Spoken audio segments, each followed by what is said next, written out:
Puno naman sa hitabo nga mga dautan, mauna pa kini atong kapalaran.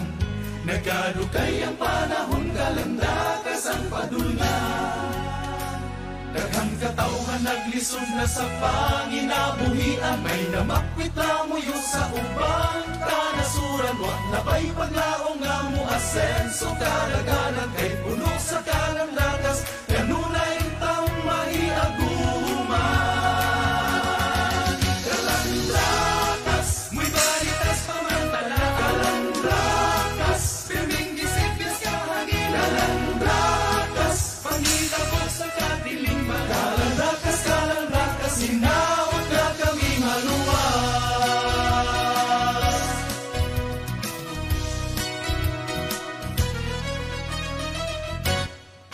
Mauna pa kini ang atong tinubdan, sa pagpadayon ta sa panaw ning kalibutan.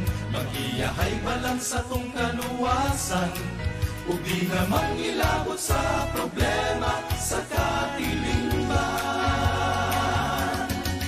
Daghang batan-on ang nasaad na sa gusto nga dalan, di pasagdag ug wanay pagdagat ang hilikanan. Kung sana ang kaugmaon nilang pagdadagatan, nga sila manunta ang paglaong ning kalibutan.